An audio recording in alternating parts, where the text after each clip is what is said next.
पणस पिठौ एते स्वादिया जे तमें जमिति भी बनाओ से भारी स्वादिया लगी था।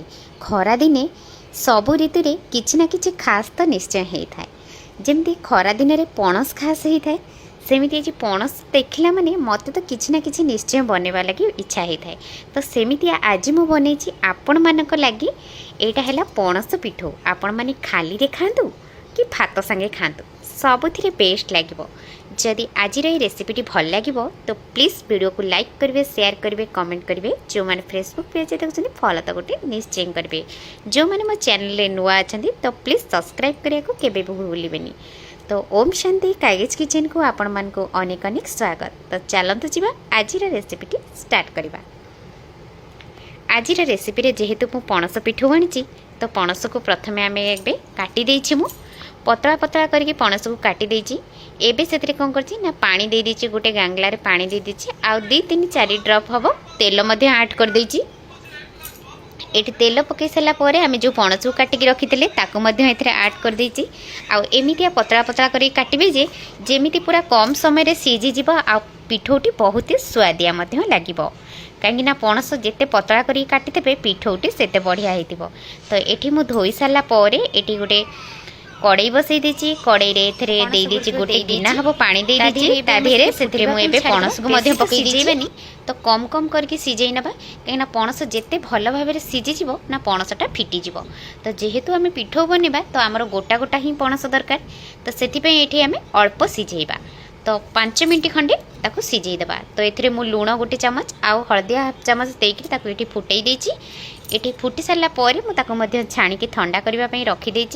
एबे आम जो मसला ता देहरे कोटिंग दबा तो से मुझे बेसन गोटे चमच नहीं जो चाउल गुंड घरे थाए नॉर्मल मु जोटा घरे बनई थाए तो से चाउल गुंड नहीं करी पाउडर नहीं जीरा गुंड धनिया गुंड ता संगे लंका गुंड आ एबे आम देदेबा लूण स्वाद अनुसार गोटे चमच देदेबा कहीं आम लूण पूर्वर ही पकई तो देखिकी लूण पकई नेबे। तो ये हलदी मध्य हाफ चमच पकई दीची आ बट मसला गोटे चमच हम दे दीची जोटा कि कंचा लंका आ अदा आ जीरा टिके बाटी थी सेटा पेस्ट टिके पकईदे बहुत टेस्ट लगे। तो से पकई दीची आपण मैंने चाहिए दरदर छेचिकी पकई पारे बहुत बढ़िया बास्ना आसब।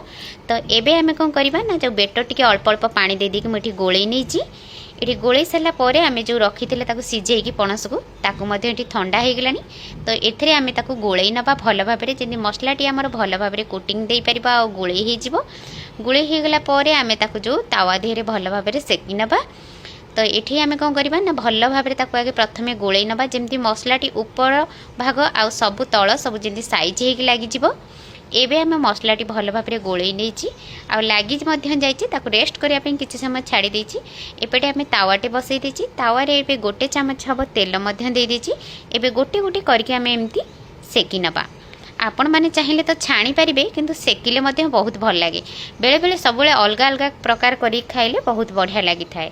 तो से आज ये मुझे सेकी देछि। एबे तो गोटे साइड हो गलानी एबे आउ गोटे साइड सेकी नौची। आटा को एत पतला हो आपण मैंने चाहिए भी जदि गरम पानी रे न सीझे भी चाहिए तो एमती पतला भाग में काटी सांगे सांगे पिठौ हो किंतु सीझे देला पर एत कम समय हो जाए से टिके पणस जेहेतु टिके टाण थाए ताकू सीझे पड़ी थाए।